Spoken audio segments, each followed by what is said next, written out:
Deep in Central Europe, not Eastern Europe, according to what its locals say, lies a group of 4 countries with similar goals, histories, and to a degree, people. These countries are Poland, Czechia, Slovakia, and Hungary, and they form the Visegrad Group.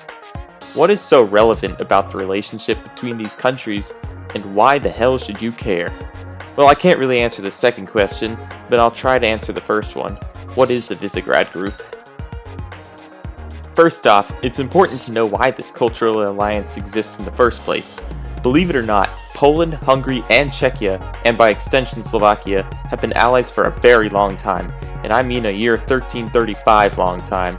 The leaders of Bohemia, the historical name for Czechia, Poland, and Hungary met in the Hungarian castle of Visegrad to seal their alliance against the Austrian ruling family, the Habsburgs. The more recent sealing of this deal happened in 1991, and the leaders of the same countries met there to found the alliance. When Czechoslovakia split up in 1993, both countries continued to be part of the Visegrad Group. These 4 countries have a shared history, which contributes to their shared identity. Aside from the medieval historical ties they had, the modern history of these countries ends up being very similar. All were caught in the crossfire between the 2 opposing sides of the world wars.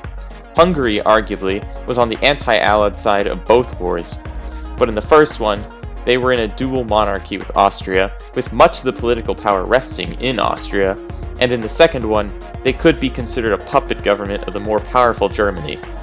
After 1945, all were under the influence of the Soviet Union and formed integral parts of the Communist bloc.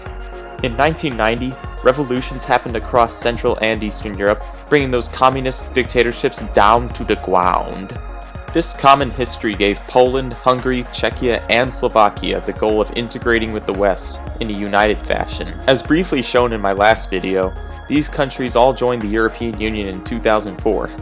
Though Poland, Hungary, and Czechia all joined the NATO alliance in 1999, Slovakia did not join until 2004, with the Baltic states and a few other countries. The membership in these 2 alliances has strengthened the ties between the Visegrad nations further. Even before joining these alliances, the economies of these countries began to explode, as they practiced capitalism and democracy. With very high human development and all having high-income economies, they definitely recovered from their communist days. Aside from their historical ties and current membership in Western groups, these nations, to a degree, share linguistic and ethnic similarities. As you will soon find out, if you don't already know, Hungary is going to be a bit of an outlier in this group. Slavic languages, more specifically the Western Slavic languages, are spoken in Poland, Czechia, and Slovakia. Aside from their national languages, there are smaller West Slavic languages, like Kashubian in northern Poland or Silesian on the border with Czechia and Poland. Hungarian is completely different from other West Slavic languages, and has in fact the closest similarities to Khanty and Mansi languages in Siberia, but has a more broad relation to the Finnish and Estonian languages. However, many Slavic loanwords have been adopted into the Hungarian language. The West Slavic nations are very ethnically similar as well, considering their common origin. Hungarians in the modern day as an ethnic group have grown closer to their Slavic neighbors, but their ancient origins are quite disputed, with some theories claiming that they had a similar starting population with the Finns, while others claim that their origins are more in line with the Asian Xiongnu Huns. I'll make a video about the origin of the Hungarians soon.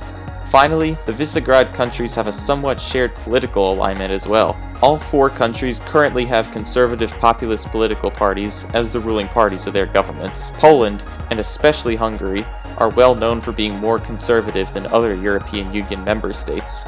The Visegrad Group countries, with high living standards, wise economic policies, and a united history and culture, are slowly growing to become one of the new powerhouse regions of Europe.